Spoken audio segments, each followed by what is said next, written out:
Friends, welcome to Vizianagaram. ఇక్కడ మనం చూస్తున్నది ఏంటంటే విజయనగరంలో NH26 పక్క నుంచి ఒక రైల్వే ట్రాక్ అనేది NH26 కింద నుంచి తీసుకొని వస్తున్నారు. ఎందుకంటే ఇక్కడ బైపాస్ అనేది లేకపోవడం వలన ట్రాఫిక్ సమస్యలు చాలా ఎదురవుతున్నాయి.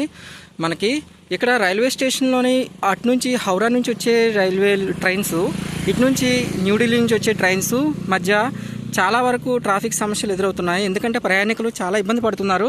దాని గురించి ఇక్కడ ఒక బైపాస్ అనేది నిర్మించడం జరుగుతుంది. ఇంకా వర్క్ అనేది ప్రోగ్రెస్లో ఉంది. ప్రస్తుతం మనం చూస్తున్నాం. చూడండి, మీరు ఎలా చూస్తున్నారు కదా, అక్కడ ఆల్రెడీ రైల్వేకి సంబంధించిన సామాగ్రి అంతా బయటకు వచ్చింది. ఇక్కడ పెట్టారు, పక్కన ఉంచారు. కిందన కూడా కొంచెం స్పేస్ తవ్వి పక్కన తీశారు. చూస్తున్నారు కదా వీడియోలో. మన ఎదురుగా కనిపిస్తున్నది అక్కడ ఏమంటే NH26 అనమాట.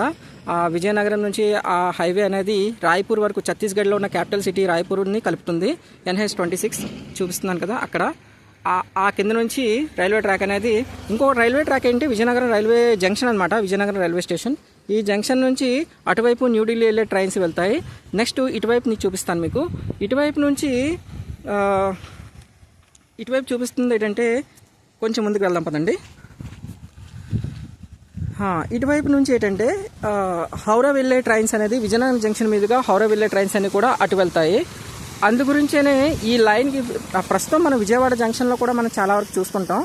విజయవాడ జంక్షన్ అని, తర్వాత కొన్ని విశాఖపట్నం జంక్షన్ అని, వాటికి బైపాస్ ఉంటుంది. కానీ విజయనగరంలో చాలా సంవత్సరాల నుంచి విజయనగరంలోని మనకి ఇక్కడ బైపాస్ అనేది లేకపోవడంతో చాలా వరకు ట్రాఫిక్ సమస్యలు, ఇటు నుంచి వచ్చే ట్రైన్స్ అన్నీ కూడా ఆగిపోవడం, అటువైపు లైన్ క్లియర్ అవడం, ఒక్కోసారి ఇటు నుంచి హౌరా నుంచి వచ్చే ప్రయాణికులు ఆగిపోవడం, ఇటు నుంచి లైన్ క్లియర్ చేయడం వంటివి జరుగుతున్నాయి. చాలా వరకు ప్రయాణికులకి చాలా సమస్యలు ఎదురవుతున్నాయి. అందుగురించే ఇక్కడ మనం చూపిస్తుంది ఏంటంటే, ప్రస్తుతం ఈ రైల్వే ట్రాక్ అనేది ప్రోగ్రెస్లో ఉంది. వేస్తారు చాలా వరకు. చూడండి, చాలా పీస్ఫుల్గా ఉంది ఈ జాగా కూడా. ఇది కానీ మనకి ఎప్పుడైతే పూర్తవుతుందో అప్పుడు ట్రాఫిక్ సమస్యల నుంచి క్లియరెన్స్ వచ్చేస్తుంది పూర్తిగా. అప్పుడు మనకి చాలా వరకు ప్రయాణం కూడా చక్కగా చేయొచ్చు. చూడండి, చూస్తున్న వాటర్ ఫాల్స్ కూడా కొన్ని కనిపిస్తున్నాయి. ఏంటో అంటే ఈ కొత్త నిర్మించడం వల్ల వాటర్ ఫాల్స్ కూడా కొత్తగా చూడాల్సిన పరిస్థితి. చాలా బాగుంది. విజయనగరం చాలా వరకు ప్రసిద్ధి. ఇక్కడ పైడితల్లమ్మ అమ్మవారి టెంపుల్ అనేసి ఇక్కడ విజయనగరంలో గ్రామదేవత అనమాట.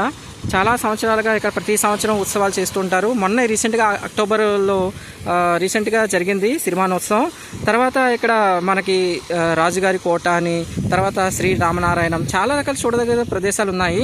శ్రీరామనారాయణం కోరుకొండ దగ్గరలో చాలా వరకు చూడదగిన ప్రదేశాలు ఉన్నాయి. కానీ ప్రయాణికులు దృష్టిలో పెట్టుకుని ఈ రైల్వే అనేది మనకి ఒక సంవత్సరం కిందట ఈ పనులు ప్రారంభించింది. కానీ ఇప్పటి వరకు పూర్తి కాలేదు.